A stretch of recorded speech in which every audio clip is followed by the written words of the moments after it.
আজকে নিয়ে এলাম লোটে মাছের ঝুড়ি।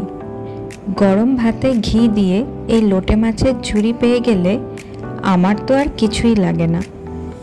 আর খুব অল্প ঘরোয়া উপকরণ দিয়েই এটা তৈরি হয়ে যাবে।